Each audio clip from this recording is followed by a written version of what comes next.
Good evening, everybody. Welcome to, let's see, this is the November 2018 edition of our virtual lecture series for the Big Bear Astronomical Society. This evening we have Scott Roberts. He is CEO of Explore Scientific and a tireless promoter of astronomy outreach. He, back in I think it was 2000, started the Astronomy Outreach Network that has supported numerous different events. If any of you who've spent much time at RTMC will likely recognize him. Also, you may remember the Starlight Festival here in Big Bear, which Scott set up and ran for us. So please give a warm welcome to Scott Roberts. Thank you, everybody. Thank you. How many people do we have here tonight? 1, 2, 3, 4, 5, 6, 7, 8, 9, 10, 11, 12. Looks like about 13, 12. 13. Okay. So, anyways, I want to thank everybody for having me here. And, it's nice that I can be here in the, without having to travel halfway across the country to give a talk. Claude did a presentation with us here at Explore Scientific when we had our Solar System Ambassadors Hands-on Space Conference. And so that was, it was really fantastic, to have Claude broadcasting live from the Big Bear Solar Observatory, and the views that we got on his presentation were in the many thousands.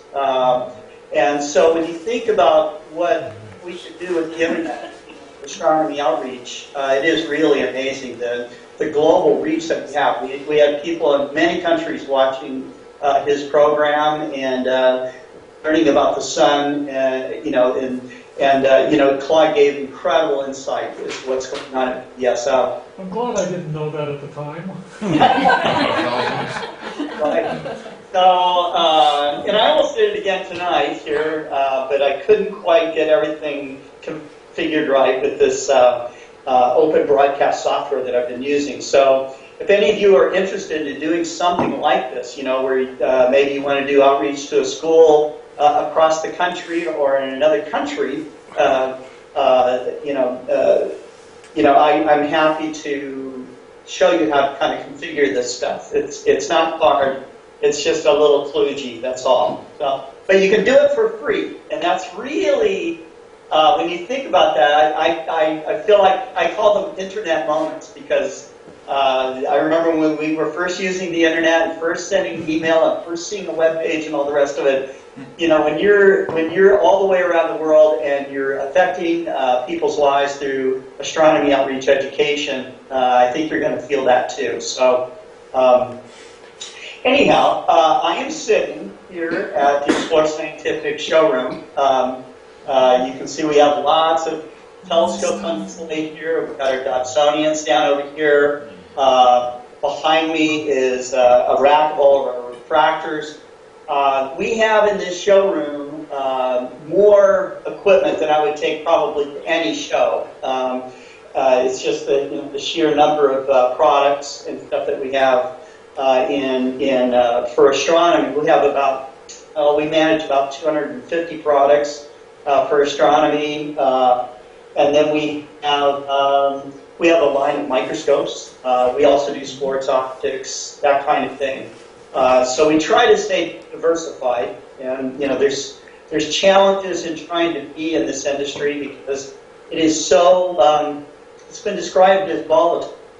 And the reason why it's volatile is because we'll have things like, a Hale-Bopp comet or a Mars opposition or a total eclipse of the sun, and the business goes like this, and then on the other side of that it goes like this. Okay, and so you can never hire the number of employees that you ever need for these kinds of events because they go too quick, and and you don't want to hire a bunch of them because guess what you got to do on the other side? You have to fire them. Okay, and that's never fun. So you try to build in as much business as you can reasonably manage.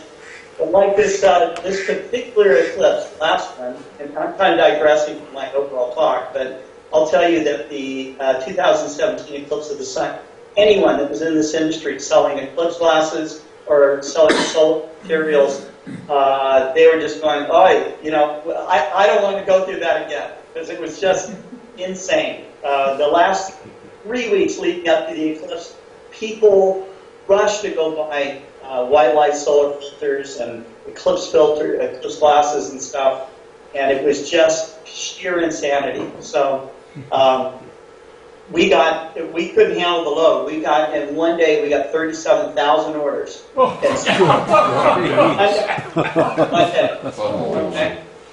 You know how many orders we're normally handling when we're really busy with HP employees? About 500 or 600 orders, and that is going crazy here. 500 or 600 orders. You get 37,000. Guess what? You can't handle it all. You know. So, and people just couldn't understand that. Why can't you handle this? Why did you offer this? Well, you know, I'm in this business. You know. So who else would think like me? So anyhow, but we're still, you know, still recovering from that. 2 years later. The orders are almost filled? I loved it. I was in Casper, Wyoming. Maybe some of you were as well. I'm not sure. But Fred Aspinack was there. There was a lot of my friends that were there. And it was beautiful to see this eclipse. The only other total eclipse I've seen, Claude and Teresa, and probably many of you in the room have seen many, but I've only seen 2 total eclipses. And that one, the prior one was the 1991 eclipse, where I was on Mauna Kea, and I was invited to be part of the NOVA film team for NOVA's PBS broadcast of Eclipse of the Century. So I ran all the wide-angle shots and everything, and that's where Claude was talking about Hal Zarin. That's where I met Hal Zarin at that time, and some other luminaries in the solar world. So you it was also really met some other good friends of ours.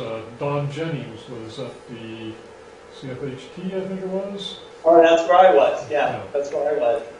Yeah, so it was. I got to watch professional astronomers fight over really stupid things, and you know, I really wasn't used to it because I was more used to amateur astronomers, and amateur astronomers are some of the friendliest, most helpful people on the planet, and professional astronomers and professional researchers are some of the most people on the planet, you know, especially when you're at a place like Mauna Kea. You know, this was, you know, they were still finishing cap when I was there, and you know, so it's, but you know, we know people like Claude, he's a professional astronomer, and maybe some of the other people in the room are as well.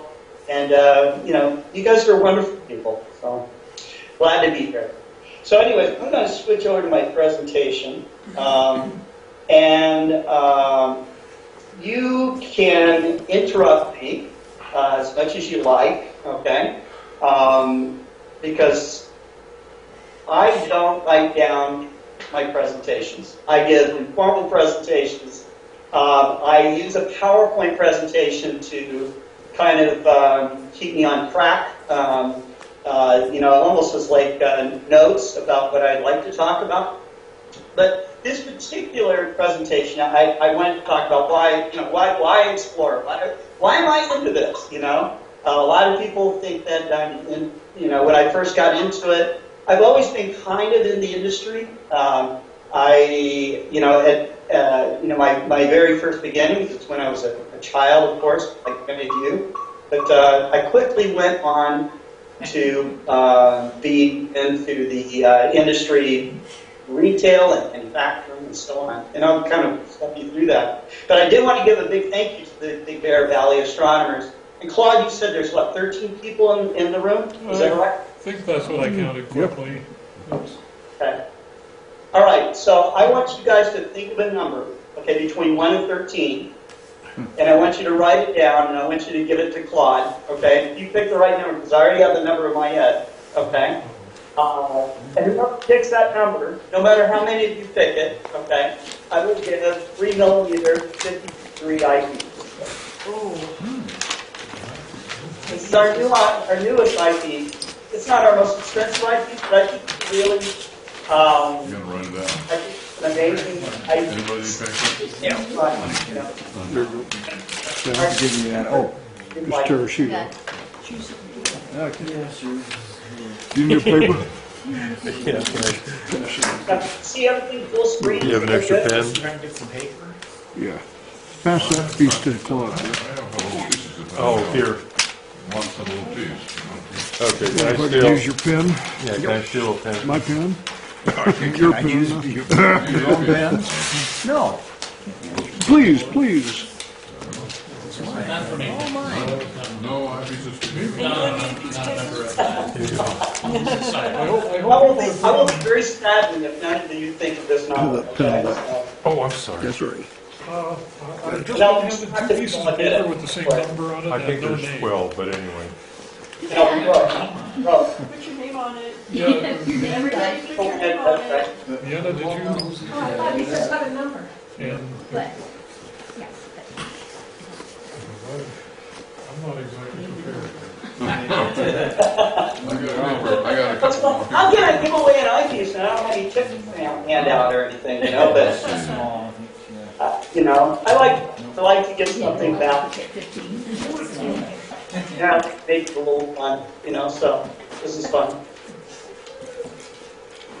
Okay. Oh, is this it?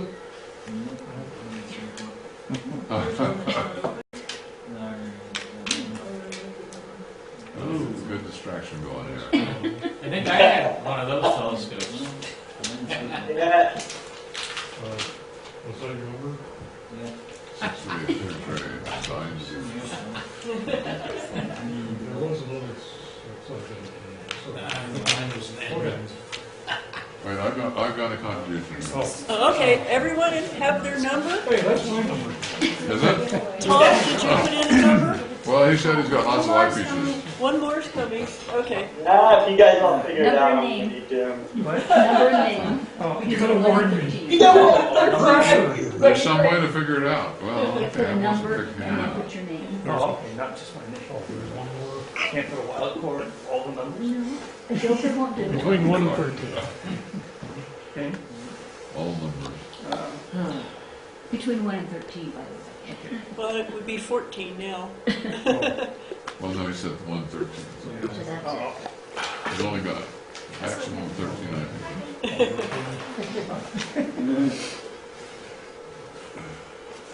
Okay, I have a whole bunch of pieces of paper sitting on the desktop. Okay, all right. So I will tell you what the number is. I have to change my mind. Okay, not like Did you do yours? Yes, I did. Okay. How do I only organize all these slips of paper?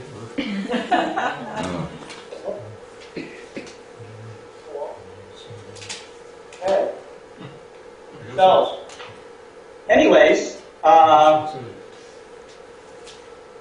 my story is very similar to many people's stories about getting involved in astronomy. You know, I was born in 1959. You know, and by 1968, with all the, you know, the preparation for the Apollo program going on and everything, I am on fire about wanting to look at the moon, look at the sky, and see planets and stars with a telescope.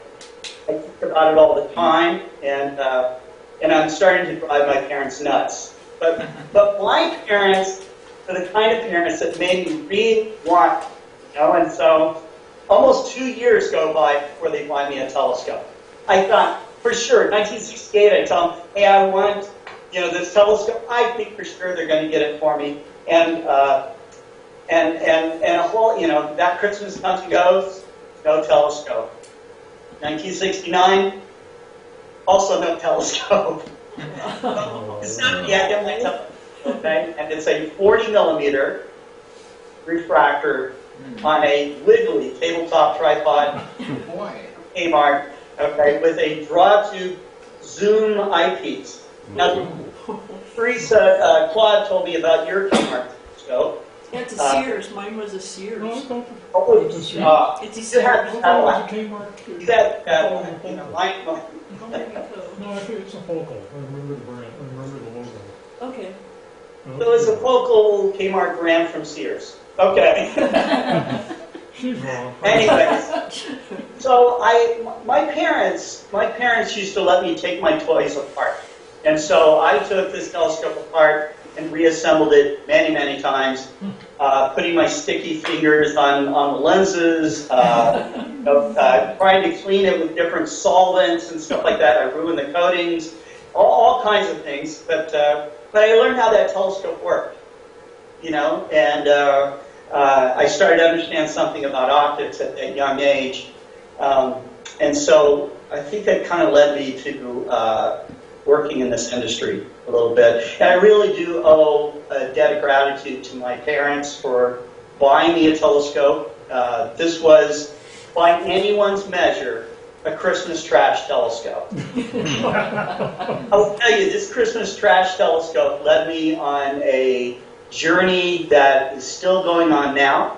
And the experiences that I've had, and the astronauts, the discoverers, the observatories I've been at, the big telescopes I've looked through, all the amazing stories with a lot of really famous people. But the biggest charge I still get. And I spent about 6 weeks ago. I spent 3 days with Buzz Aldrin looking at Mars. Okay, that was an amazing experience. But what is even a more amazing experience for me is showing somebody Saturn for the first time. I don't know what it is about it, but I get a huge charge out of that. And that is what has propelled me through this business, as crazy as it can be. So when I get this telescope, I think that I have a lot of misconceptions, dreaming and wishing for a telescope, imagine what I might be able to see. And I thought, the Apollo program was going on, and men had already landed on the moon, and I thought I was going to be able to see the lunar lander and maybe the flag, okay? And Neil Armstrong and Buzz Aldrin were my heroes. I mean, they were somebody I read about. I was making dioramas of the moon landscape. I have my telescope that's kind of all junked up and everything, but I still use it. And I am just on fire about astronomy, and I really, really loved it. But there was no one to take me under their wing. My parents did not know anything about the constellations or the stars. My dad told me that the brightest star in the sky was the North Star. Thank God I never got lost and actually had to navigate by the brightest star in the sky, because so I would have never come home. but that little 40mm telescope is just, when I think about it, I'm so grateful to have had that. And so anyhow. Let's move ahead a few years. I do what most kids did. I go through high school. I actually started working at a very young age. I started working at age 8. By the time I'm a teenager, I'm involved in photography. And before I get out of high school, I'm earning more money than my father in making photographs. But I also strike up a friendship and a job opportunity to work at a camera shop. And I meet a very enthusiastic hippie. His name is Craig Weatherback. And Craig had, you can see him on the left there in this shot. Craig, when I met him, had hair down to the middle of his back, and was I think he was a roadie for Santana at the time. So he buys this aging camera shop called Oceanside Graphic Center, which was actually opened in the 1940s. And I start working there, helping out wherever I could, eventually working in the darkroom, eventually becoming the manager, the general manager of the place. I worked for Craig for 11 years, but from about 1980 on, Craig took a short hiatus, about a 2-year hiatus from the company, to go chase another venture, and he left me to run the store. And what did I do? I put telescopes up, okay? And he comes back, the whole store is filled with telescopes, and explained to him that telescopes are more profitable than cameras, And And anyways, so I secretly love them. But I didn't know anything about them really, other than my experience with a little 40mm telescope. I started taking celestron, Schmidt-Cassegrains, neat Schmidt-Cassegrains. I had a Quest R2 in the store. I had Vixen telescopes in the store. About 50 telescopes were on the floor at that time. And I would sell them as, in the same way that I would sell telephoto lenses. And if you ask me about camera lenses, I knew a lot, okay? And I realized there were a lot of parallels about them. And I started step by step taking, getting experience in astronomy. Oceanside was very close to Palomar Observatory. Of course, we're close to Big Bear as well. And there's just, in this region, is just this wealth of astronomers, scientists, researchers. And one of the things I learned that is true in the astronomy world that's not true in the photography world is astronomers want to share their information. They want to show you how they do it, okay? Whether it's making an astrophotograph or learning how to find that, Stevens quintet, or how to do photometry, occultation timings, whatever it is that you want to do. There's somebody out there willing to share all the information they know, okay, and to get you involved. And so I'm young, I'm in my young 20s at the time, and I meet up with Cliff Holmes. And Cliff Holmes is like this incredibly wonderful minstrel of a man, and he introduces me to all these people at the Riverside Telescope Makers Conference. This was about 1983, and I come there, and I'm still with OPT at the time,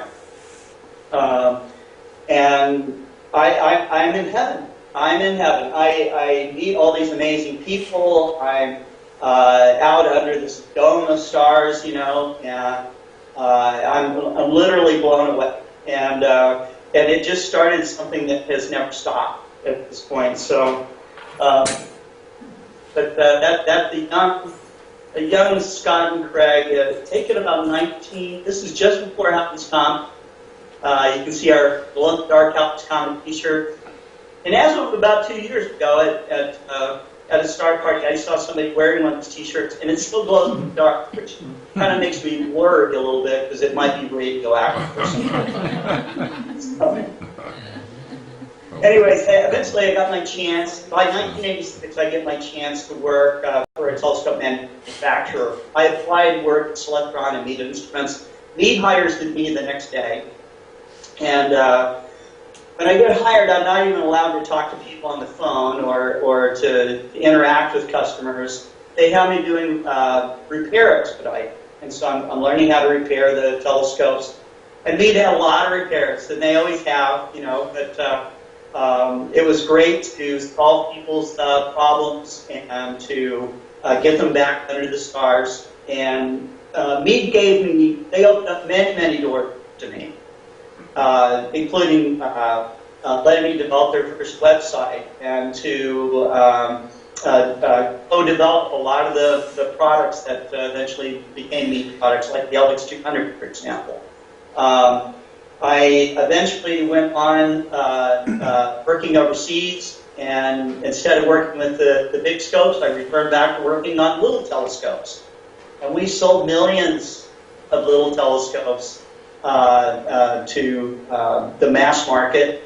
But these telescopes were the first small telescopes on the market to have inch-and-a-quarter colossal eyepieces. And so I felt good about that, and I knew that a small telescope with good eyepieces could see all the Messier objects. I knew that you could get a decent view through them. So it was very gratifying to have that experience. A question. Yeah. Behind you in that last picture was a Meade Max, I think that was called. Did you once tell me that Frank Melsheimer was involved in the design of those? Initially. Okay, so the real story behind this mount, and since I don't work for Meade Instruments anymore, I can tell you the real story.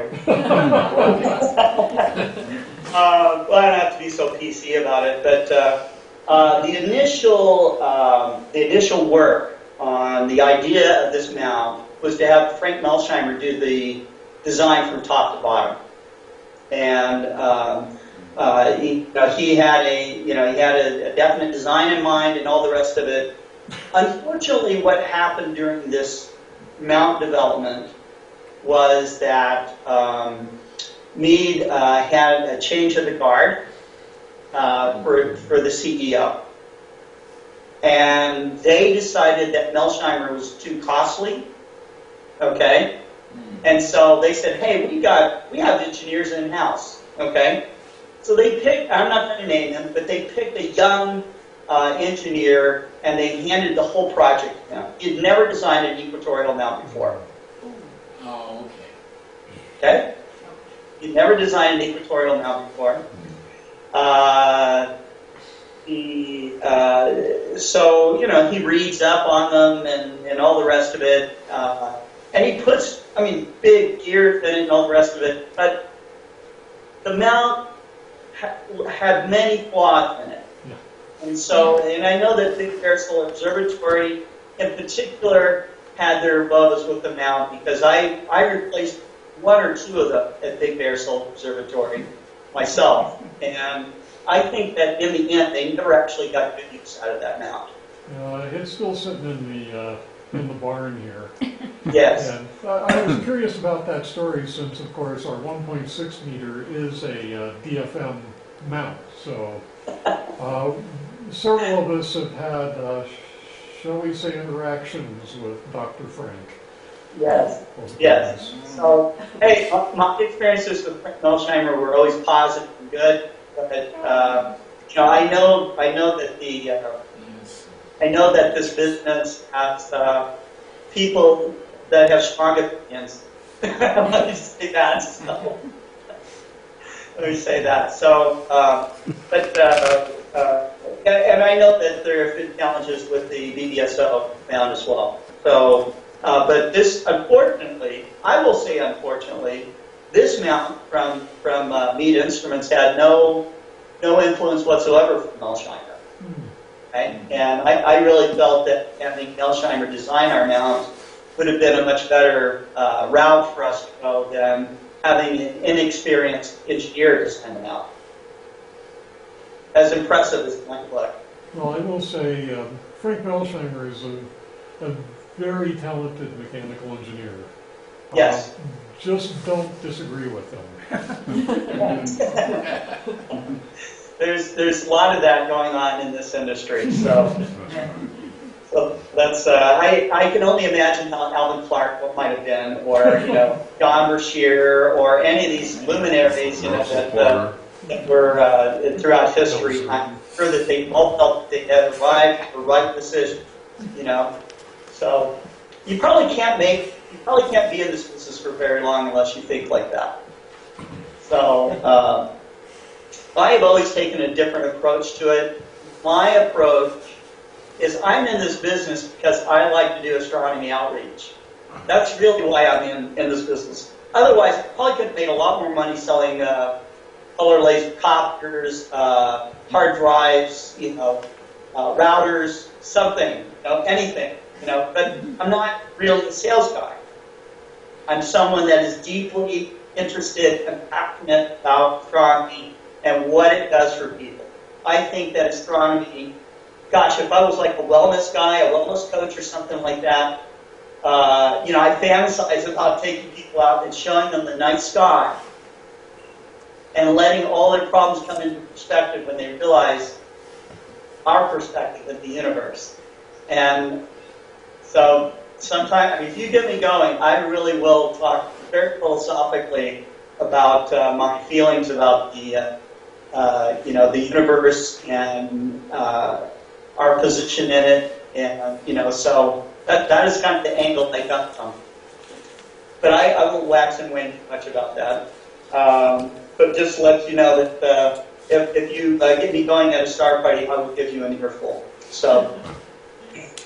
So anyhow, this is me at the Starlight Festival that we held in Big Bear. This is the 2014 Starlight Festival. And so I do talk about, Claude did mention the Astronomy Outreach Network. It was something I started in 2000. Mead Instruments let me go off and do my own thing. And they said, yeah, that's great. Don't expect us to help you. I said, yeah, that's fine. I don't need help here. I just want to be free to do what I like to do. And so they let me do it. I eventually started up an organization called the Green Fort Community. And that organization had 40,000 members. So but I didn't get to do everything I wanted to do with 4M community at Mead. I got to do much of this through the Astronomy Outreach Network and eventually through my work in developing my own company. I like to mention to people that astronomy is called a gateway science. And it is because it is something so accessible. How many people in the room do, I can't see you right now, but I would imagine most of you have done astronomy outreach or sidewalk astronomy. And if you've done that, you know how gratifying it is to share your telescope and maybe give people a little insight from your knowledge you might have about the universe and what they're looking at, how far away it is and how big it is, and maybe some of the dynamics of this stuff. And I think that's told us that our astronomers love that. So For a small club, we do a lot of outreach events, and tomorrow night is what we call our urban assault astronomy.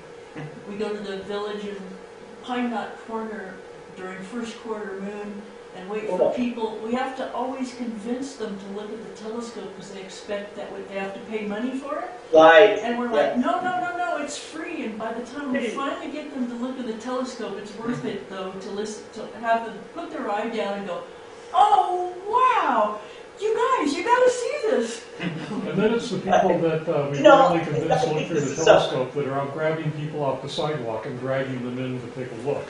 Yeah. But you're right about that.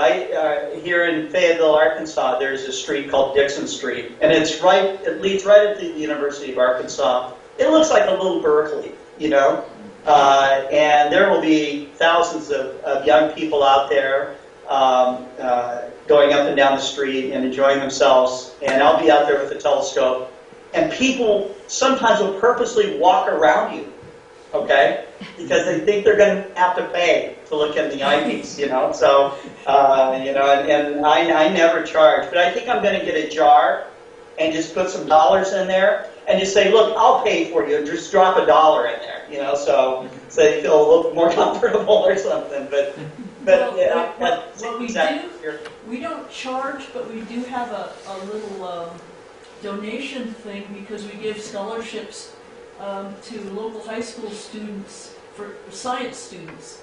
And we decided, well, what the heck, so we started putting out this little box. We don't even mention it half the time. It just sits there in the background. And some nights we'll collect a couple $100. People say, what's this? And we'll say, oh, we give a scholarship to a local high school students in science. And they go, oh, that's great. And they drop money in. And we're like, oh, thank you. Fantastic. Fantastic. Well, that's, people want to see, young people better educated, and, we all want a better society. And I went to Uruguay one time to do an astronomy outreach event with UNESCO. Explore Scientific is a UNESCO partner, and it was great. I mean, I donated a 5-inch refractor, and I can't tell you how many telescopes I donated. I don't even know the number myself, okay? It's probably somewhere in the neighborhood of all telescopes I've donated over the years, it's probably in the neighborhood of about 300,000 telescopes I've donated. We did 250,000 telescopes at one time here in the northwest Arkansas area. Now these were little telescopes.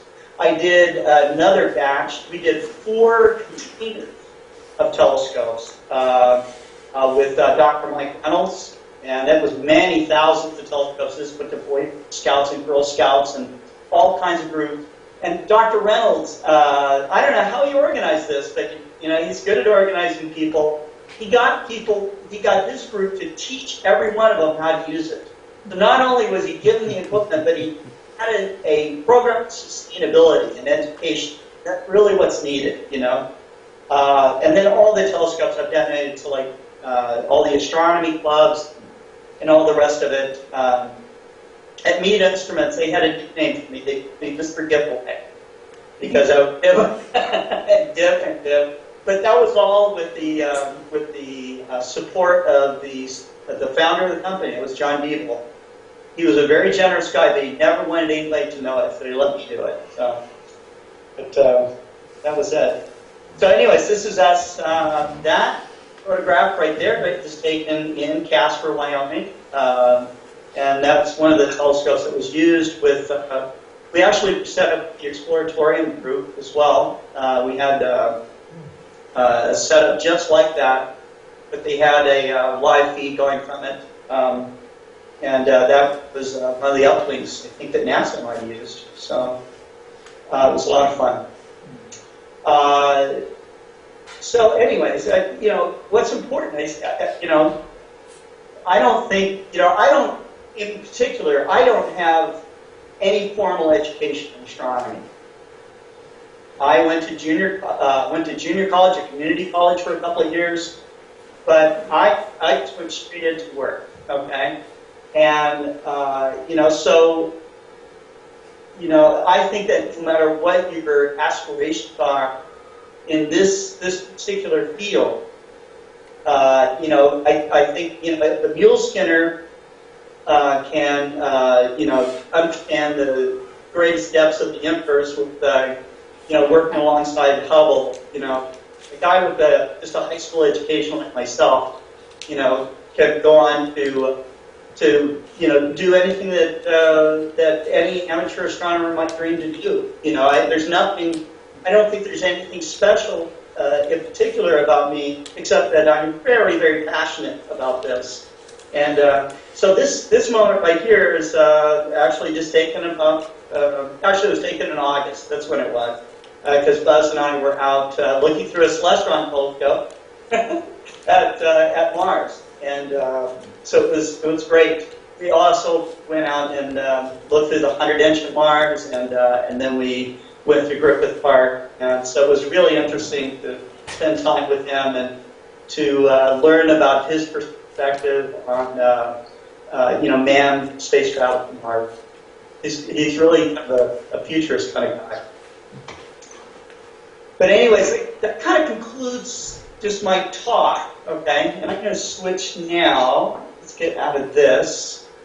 And I will stop sharing my screen.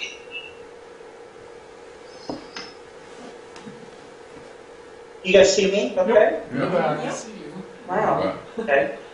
Well, anyways, what do you have questions? Is there anything that you'd like to know about Explore Scientific? I could talk about how I started the company, or what we're developing.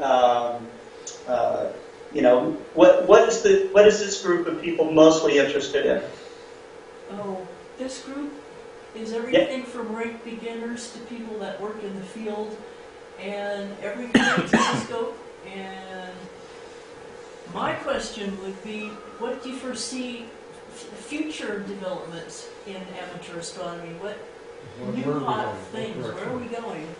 For those that the whole cycle of amateur astronomy, I think, really does start with children. I like to think, I like the story that and I don't know if this is a completely true story, but I like to tell the story that children invented telescopes and Hans Lippershey's optical shop. Okay, that may be a true story. I don't know, but I like to think that that's true. I think that the imagination that children have, work with children, young children in particular, they are so interested to look through a telescope of what they might see up in the sky. They really do want to have these experiences, and they do want to explore. And once you taught them to look through an eyepiece and to see Saturn for the first time or Moon for the first time, wow, you could see their eyes just like lighten up, and you know that they're really exploring, they're discovering things for themselves. All of us have had that experience that are into amateur astronomy. You see something new, that's a discovery for you. Okay, that's real discovery. When I asked Carolyn Shoemaker one time, who I kind of considered like the female Jacques Cousteau of the sky. Okay, I asked her. I said, "What is it like?" Because I've never discovered like a comet or a supernova or anything that no one else has seen. Okay. I asked her. I said, "What is it like to make that kind of discovery?" And I asked her this question right after they had Carolyn Shoemaker leaving on. And she said, "It's just like the first time when you saw Saturn." I said, "The first time I saw Saturn, the eyepiece almost beat my pants." She said, "That's what it's like." And she said, "That rush of discovery," she said, that's what it feels like when you make a discovery.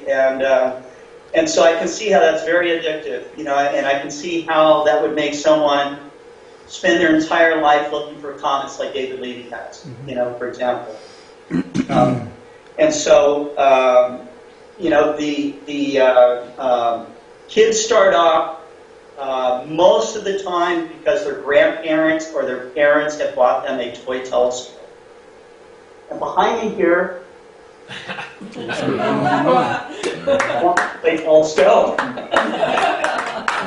Its little legs here, and it's push-pull zoom eyepiece. Now, this is not the original one, because mine was so scratched up, so destroyed and everything, that I think my mother just saw it as a pathetic piece after a while and threw it away.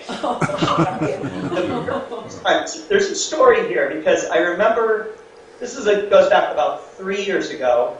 I started thinking about, okay, why did how did I get to where I am now, and I started thinking about this telescope. And that evening I go, I wonder if I can find a telescope on eBay. In 5 minutes, searching on eBay, I find this particular model. And it was available for sale for $34. A lot more. It's increased in value over all these years. My parents bought it for $17.50, so it's $34. I bid $150 for it because I wanted it. Okay, so that was like the upper limit I was willing to go to, and I thought that there would be like this fight over it. I just imagine, somebody's gonna, it's gonna go $70 and $80 and $90 and $100, so I better bid $150. I get it for $34. No one's a bid on this thing. Okay, and since that time, I've gone back and checked again and again to see if I can find another one. I can't find another one. So it just became available. When I finally get this thing, it's in the original box. It had never been used, and it was wrapped in 1970s newspaper. That's it right from you. That's how I got it. Okay. So anyhow, but kids get telescopes like this, and it's much to the chagrin of experienced amateur astronomers. They'll think, gosh, if the kid could only get a good telescope, it's such a better experience. That's partially true. What really makes them have a much better experience, a kid could get a celestron or an astrophysics or an Akahashi or whatever, and just hand it to them. And if they don't have someone take them under their wing and really help them explore, they're going to get almost nowhere. There's something our club does a couple of times per year. We set up, we advertise this for a month ahead of time in a local park. We set up and do a joint star party and invite everybody, usually after the holidays. People that have some telescope in their closet that's gathering dust, they don't know how to use it, it's broken, whatever, bring it out and we dust it off, bring it off, show them how to use it, get it working. And the last time we did this family brought out I don't even know what it was. It was this teeny little Newtonian. It was Celestron orange. It was, Okay. it was Plastic, Japanesey, or Chinese. It was really cheap. Yeah. But Right. they couldn't find anything in it. And of course they had like a, I don't know, a 5 millimeter Herschel eyepiece or something. That was a I- plastic Oh, Huygens, Huygens. that's right. A plastic Huygens. So Right. we just pulled out the eyepiece and said, this, Throw this you need a away. different eyepiece. Here, we just reached in our bag and we said, here, we put in a 25 millimeter eyepiece in there and pointed it to the moon. They were blown away. They saw the moon in their own telescope, and as you say, the lights went on. That was And there was a little girl and a little boy. The little boy was already bitten by the astronomy bug, and he was just beside himself. And we told them, this isn't even that good of an eyepiece, but compared to what they had in it, at least it was in focus now and all that. And yeah, it was amazing. So these are experiences that, that kid is so lucky to have run into you, okay? And those, at that young age, they have that kind of impression, that sticks with them. And so what we see, and I've been in the business long enough now, okay, to see several cycles of this happen. Young people get exposed to astronomy, and they are fascinated, they love it, they're interested in it, and then they have to go through junior high, and then they have to go through high school, okay, and the kids become more social, okay, and then it's more about each other. Now I was a nerd, okay, so I wasn't that social, okay, but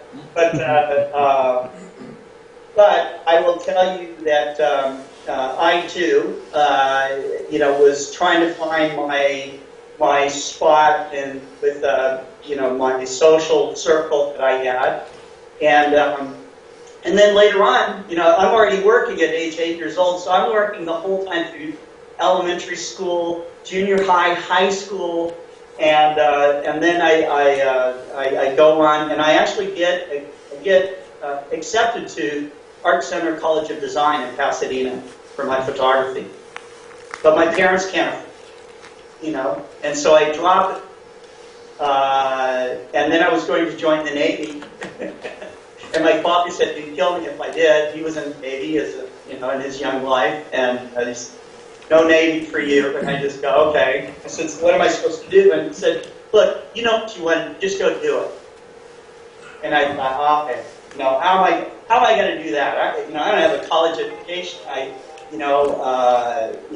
really thought there was a lot of things I had to have. And I just believed my father that I could just go do what I wanted to do. And that's exactly what I did. I got my breaks and my opportunities, and I did things because I didn't at times did not know that you couldn't do this. Okay, you couldn't. Scott, you can't. Create a community program. Without having all this structure. Okay, I just went out and did it. Okay, and I found lots of people that wanted to help me along the way, and so I'm very. I can't even, if I'm going to say thank you to everybody that helped me, I would be saying it probably for the rest of my life nonstop, no sleep, okay? Because many, many people helped me over the years to get to where I am, and I'm not a rich guy, right? I'm president of this company. I'm not CEO, by the way. We have a CEO there, but I'm not him. I am founder of this company. And I have made a living, okay, off of working in the astronomy industry. But I love that I've been able to do that, and I feel very privileged I was able to do that. But I digress. You have kids, you have this base of kids that receive somewhere in the world, somewhere around 3 to 4 million toy telescopes, okay? And some percentage of those kids have experiences like where they run into somebody like Claude and Teresa, or your or they have a knowledgeable parent, or they're so persistent, like this Iranian girl that I met on Facebook. Her name is Sepide. Do you know who Sepide is, Bob? No, I don't. There's a documentary about her. I think it's just named Sepide. And a British documentary filmmaker goes to, I believe she's in Iran or she's in Iraq. Anyway, she's in the Middle East, very oppressed. You know, the women are very oppressed in those countries, okay? And she lives in a village. She's not a city girl, okay? She's got incredible skies, and she's in love with the stars. And she starts learning about astronomy. Eventually, she gets a Dobsonian telescope. Someone donates it to her. And she is out every opportunity she can, okay? During one point of the documentary, she's threatened with her very life from her uncle, who says, okay, because they can't believe that a girl is going out by herself to go look at the stars. They think she's a bad girl, doing bad things, okay? And it's really crushing, okay? I tried to get her over to the United States for the Second Scarlet Festival. With our current immigration climate, it was impossible. It was impossible. So she catches the break, though. What happens is that her uncle backed off. She marries a professor of science who supports her, okay? And even today, Sepide is still doing study. What she loves is supernova, and she's doing everything that she can for young women in the Middle East to get them in science. Now, this is someone who, on her own power, okay, there was no one helping her, okay? In fact, quite the opposite, all right? And so I really, she's a real, legendary kind of, hero type figure to me, because I can't imagine the opposition that she had. And where is this documentary? You said that was BBC? Let me see if I can find it real quick. While he's looking, do we have any other questions in the room here?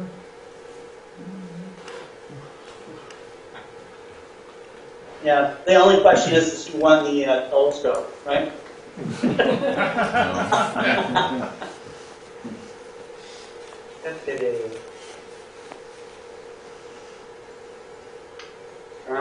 She is on Facebook. Here it is. I'll give you the Wikipedia version of this. It's a beautiful photograph of her holding her telescope. She's in a full. She's like her face isn't covered, which is kind of unusual. I'll spell her name. Here, you're going to see it here in a second. Pull that up, Bob. Okay, or you could just share your screen with. Oh, I could. Oh. That's right. Yeah. I'll do that. Since I- Here we go. We still see you. You still see me? Hold on, let me share the screen. Sorry about that, folks. Here we go. Ah, Sepide, Reaching for the Stars, 2013. It's Iranian.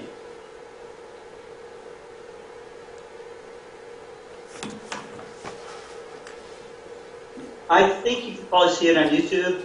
It's not easy to see, but it's a fantastic video.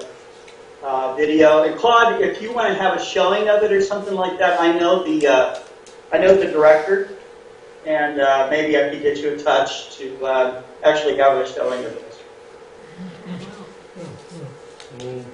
But it's a fantastic thing, and it would be really cool if the club reached out to her. She would love that.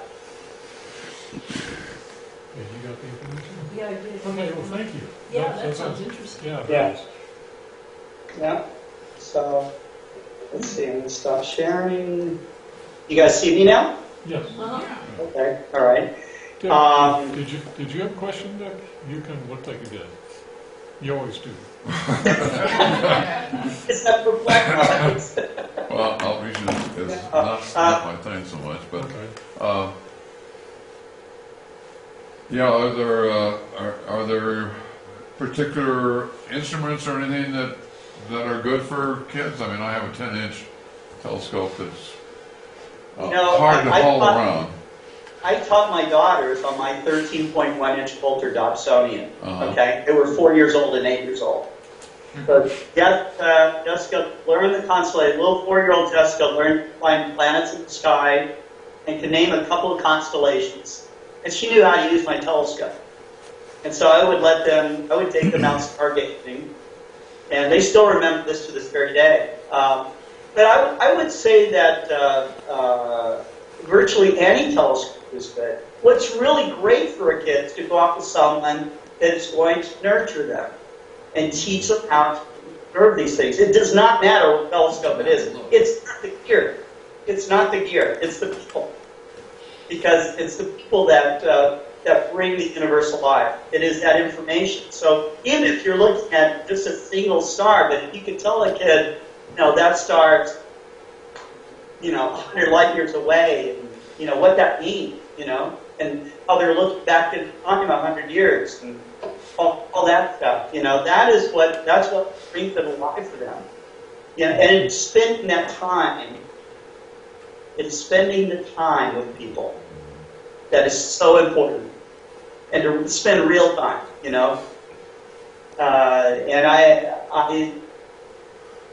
I remember when I started up the astronomy club when I was working at OT, and there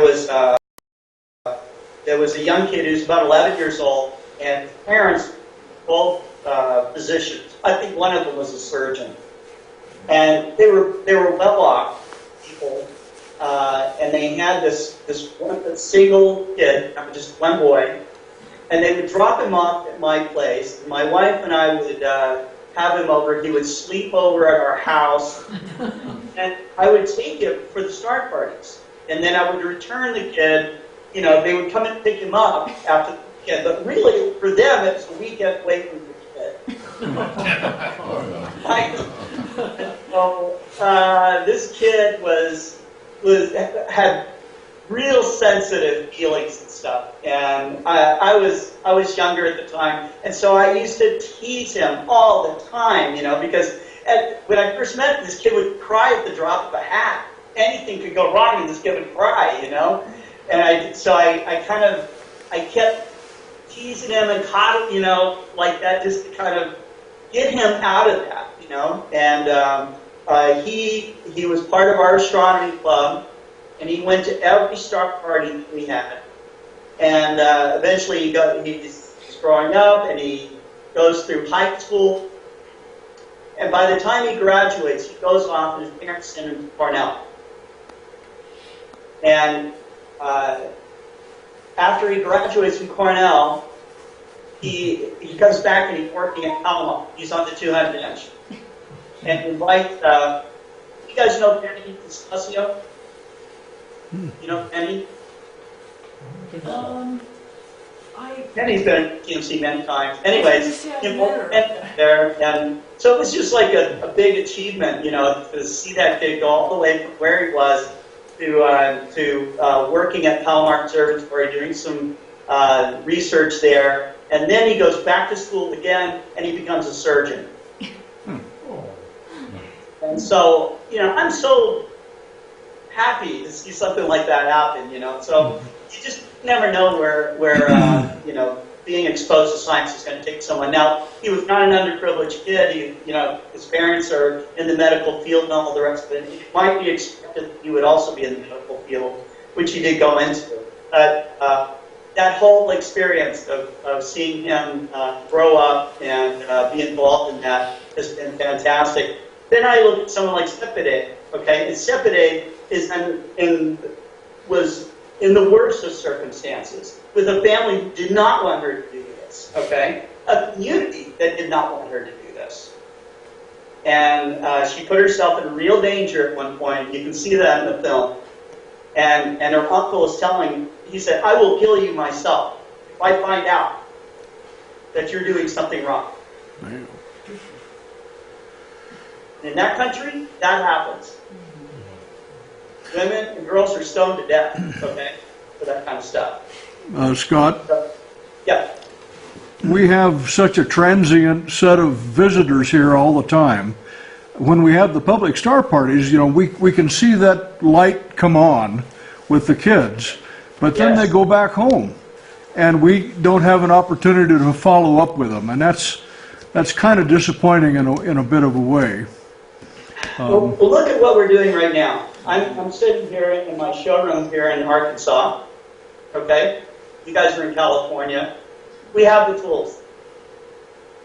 And so you may not be able to reach out to that particular kid, but why not, okay?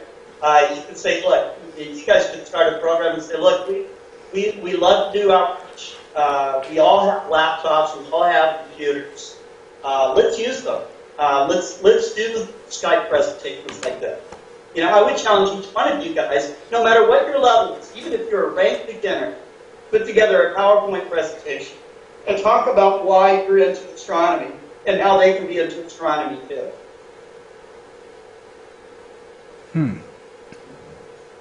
That's my challenge.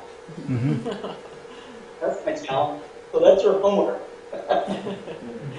That's your homework. And even if you're a little nervous in talking in front of people, I used to have terrible stage fright. Horrible. Like I could almost not talk, okay? I mean, you can imagine talking, okay? But if you reframe yourself and say, look, I'm just a guy. I'm not talking about my passion, and I can give you a little tour of my passion, okay? So that's what I did tonight. You know, sometimes I get to talk and I think we can talk about gear or go-to systems or optics or, you know, those kinds of things. But I think that the real juice is, you know, what's motivating you? Why did each one of you become involved in amateur astronomy? You know, yeah, I like to say I did it to get chicks, but that's not that's not the reason, you know. So I did it because it's this non-stop voyage. I really can't stop. I can't stop because every time I go out and observe these objects I've looked at 1,000 times, I see something new about it I've never seen before. My mind is struck. I go on this journey. I just, you know, I realize that we're, you know, flying through space. That all these dynamic things are going on, and it's just, it overwhelms me. It takes me and propels me. And it's really, I wake up in the morning and I go, wow, I get to go to a place that sells telescopes and I get to talk to astronomers. How amazing is that? You know, so that I love. You know, so, but that's what I would say to you is that it doesn't really have to stop. You send a kid home after you turn on these lights, and you can say, look, have your parents get in touch with me. Have your teacher get in touch with me, and I'll give you, you know, I can give you a presentation, and we can connect you because there's astronomers everywhere, right? Mm-hmm. There's astronomers in every little town, every little community. There's somebody that loves to look at the stars, you know, and it's a way to connect them. And we have tools here. It's free. I have to say it's not just children. For example, just recently, we got contacted by a gentleman that is roughly my age, probably, is having several physical problems. And he said he had this old telescope in the garage, and he used to love to use it, but somebody tried to put Bob's knobs on the front of it, and I guess the secondary was pointed almost at the ground. Yeah. So he contacted, Teresa and I actually went out, and it was actually a gorgeous It was a meat Cool. classic. B a 12, 12, 12 classic. inch. Yeah. Gorgeous, and but oh my God, I've It never was, seen the a telescope collimation that far was off. so, All can't be watered. Oh, Yeah. It was so bad, I literally could not find a star in it. And I finally realized the secondaries pointed so far off, I couldn't bore sight.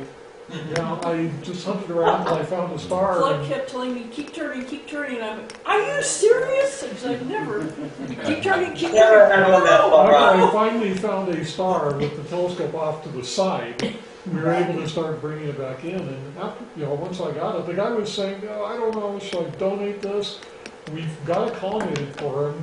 We put it over on the Dumbbell Nebula and said, "Take a look. You are not going to get rid of this telescope." It was Right. and he was almost in tears. Yeah. It was that was a beautiful. That moment. was, yeah. So yeah, it's not just kids that get that light to go on. Right, you're right. You're right. So, And one of the things I find, especially with adults that have gear like that, that don't know much about it, gosh, that many times they're afraid to reach out. Either they don't want to look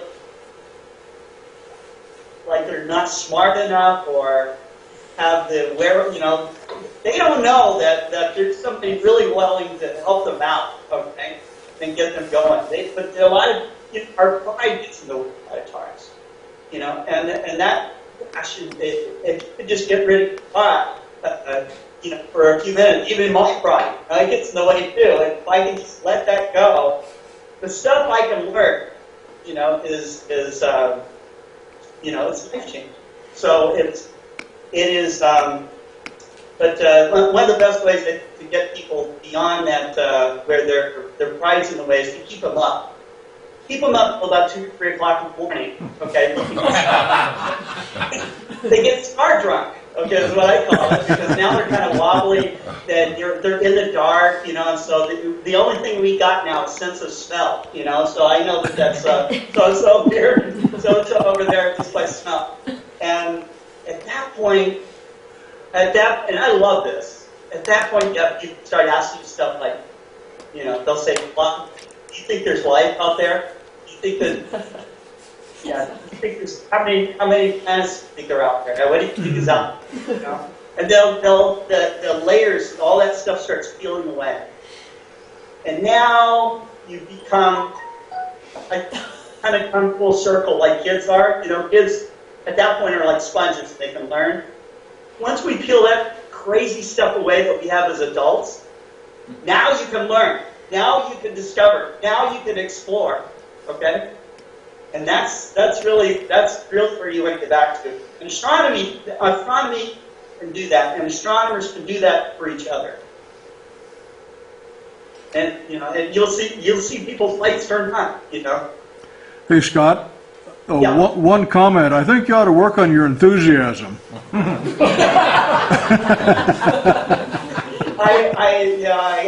Once I peel some of those layers.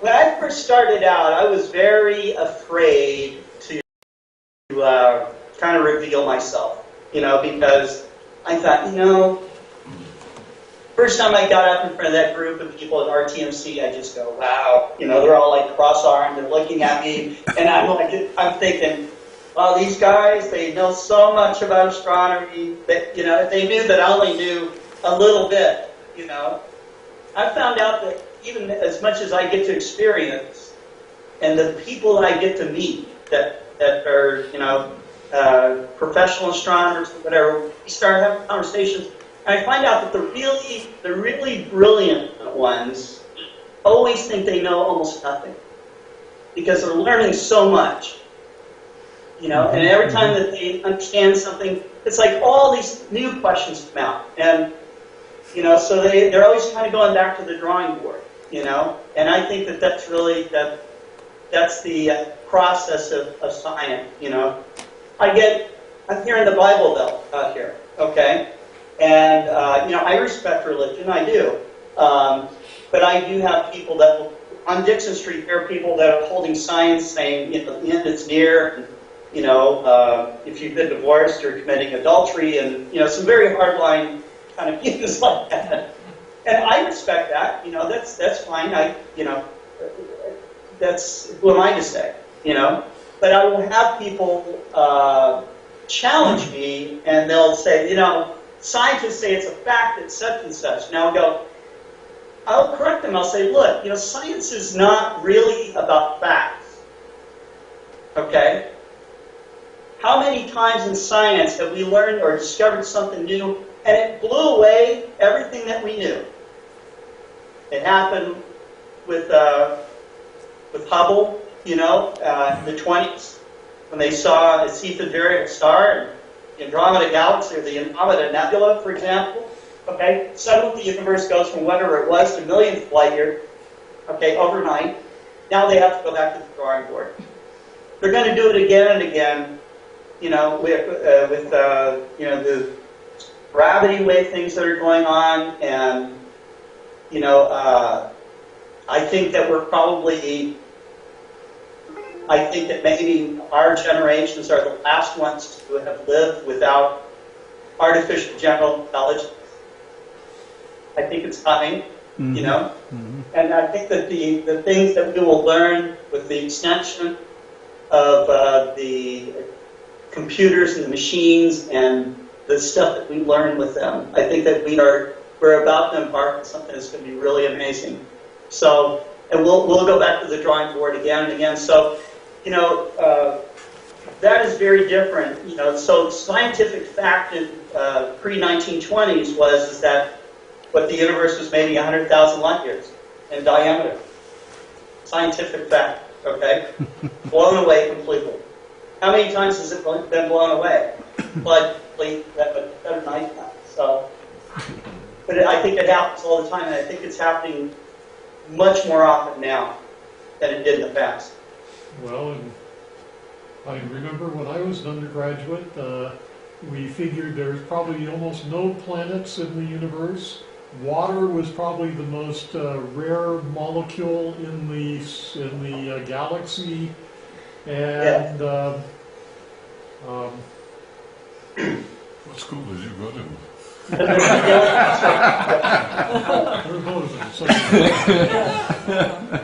Yeah, if you go to the Jet Propulsion Laboratory and you talk to Linda Spilker and you ask Linda, hey Linda, do you think that there's life somewhere else in the solar system? She will say yes. She will say yes. And it seems like now that the shift has now become, the bleeding edge of all this is trying to find life elsewhere in the universe, detecting it somehow. And it seems like everything that we search for we eventually find. Like, let's say black holes, for example. They used to be pure science fiction.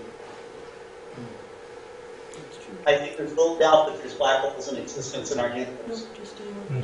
Any more questions here? If not, maybe we should, that seems like a good place. All right. Oh, wait a minute, we have a bunch of numbers Okay. on the So I will tell you what the number is, okay? Okay. Between 1 and 13, my favorite number, one of them anyways, I actually have favorite numbers, it's the number 8. Deanna. Deanna. How many of you picked number 8? Number 8. That's number 6. So That's what's number 6. Are you sure that's a 6? No one wrote down. Okay. Someone wrote down 8. Okay, so this is my deal. I'm still going to donate an eyepiece, and you guys can have some sort of raffle, and then somebody will. I think the judges say that's an 8. And Deanna just got a brand new 10-inch Dobsonian. I think she has an eyepiece to go with Did it. you win it? Yeah, okay. That's what I thought it was. That's why I said Deanna, because it looks like an 8. That's a Perfect. wedding. Bad handwriting wins out, huh? Some states that wouldn't let you vote over that discrepancy, but here you win. Well, it's a lot of fun talking to you guys. And again, I encourage you to do outreach as often as you are, and even more, and learn how to use your computer tools to, talk to groups and schools, because you never know how you're going to change people's lives. And you are changing people's lives when you do outreach. Well, Scott, thank you so much. And, Yes, thank you. how should Deanna contact you, or Yeah, Deanna, in fact, all of you guys can have this information. My private mobile telephone number is 949. They still kept my Orange County phone number. Yeah. Yeah. I started this business, Explore Scientific. I have 60,000 square feet here in Arkansas. But I started my business in a garage in Laguna Hills, 22 Sparrow Hill Lane, little two-car garage. That was in 2008. Well, as far as outreach, tomorrow night is, it's sidewalk astronomy. We rebadged it here as urban assault astronomy night. And then Monday night, I'm down at Griffith Park giving a talk to the LA Astronomical Society. Oh, wow. Very good. Very good. That's a great group, too. I have a question. Oh, yes. Sure. Yeah, finally we came up with a question. How come Arkansas? Well, that's a good question. When I started up Explore Scientific, I knew that I needed to branch out. One of the things I learned early on in this business is you need to be diversified. You can't just do telescopes. If you just do telescopes, you start up a business, and many hobby businesses get started, okay? Guy will say, gosh, I love telescopes, I want to have an astronomy shop, and he just opens up, you're really an astronomy shop, most of them are closed. They stay open for a couple of years, they hit one of these highs, and then they hit a low, and if they're not ready for that, they're done, okay? They're absolutely done, because the capital is scarce, okay? And so you need to be diversified. I don't care what it is, sell meteorites, sell t-shirts, sell books, sell crystals, sell fossils, sell something else, okay? Because there'll be times when you can't sell a telescope to save your soul, okay? And there'll be other times when you sell out to the wall. So the cash flow problem is anybody that's been in business, that's the lifeblood of a company. And so we branched out into sports optics, binoculars, rifle scopes, laser rangefinders. By the way, I'm a vegetarian. I don't hunt, okay? I had friends out here that did work with sports optics, and so I was making trips back and forth a lot. This is 2008. What was going on in 2000 in California? The economy exploded. Yes. Okay, right? Tubes. People said I was crazy to start a business at that time. Actually, it was the best of times to start a business because I had nowhere to go but up. Okay, nowhere to go but up. So while Pete and Celestion were struggling and downsizing and firing people and reducing their marketing expense, I'm new. I'm spending money on marketing. I almost look as big as they do, okay? And I'm selling out my garage, okay? I have ads, full-page ads in Stein Telescope, and I'm selling out of my garage, all right? Well, sales start picking up, and now I have boxes all over my house. And I've got UPS and FedEx coming up twice a day. And my neighbors are really angry about it. Well, I've got to find commercial property. So I go around Orange County, and I find a place in Santa Ana, okay, in Gangland, okay, for 90 cents a square foot. And I'm almost ready to sign the dotted line and get this little tiny spot for 90 cents a square foot. And I make another trip out to Arkansas, and I just say to the guys that I'm meeting, I say, what is commercial property around here like? How expensive is it? And we find a place for about 40 cents a square foot. And I go, wow. I was out here like every other week. And I said, well, how about we get this little spot out here and I just try it? I made about 5 moves here in Northwest Arkansas. going from about 850 square feet to the 60,000 square feet building I'm in now.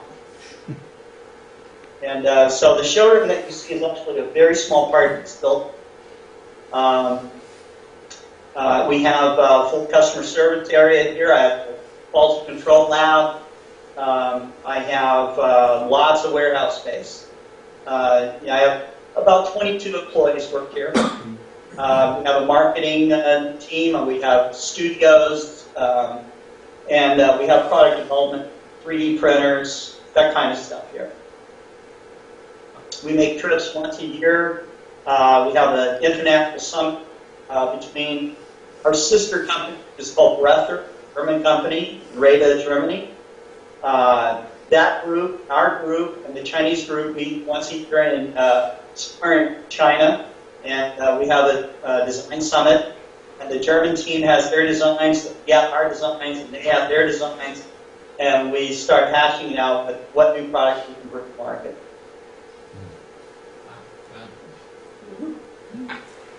Well, you started to say your phone number. I still have a number for you in my phone from Starlight Festival, and my phone just turned off. 949-637-9075. That's it. Okay. Okay, well, Scott, I think we've taken up a bunch of your time. So Thank you very I much. really appreciate Very you good, doing very this for us. interesting. It was lovely. Thank you very much. I wish you all very well, and reach out to me again. We can do other things. So. Okay, well, everyone, let's thank Scott. Thank you so much.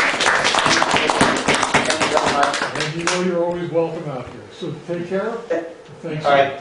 Okay. Thank you. Good night. Okay. Good night, Scott. Bye. Bye. Night. Good night.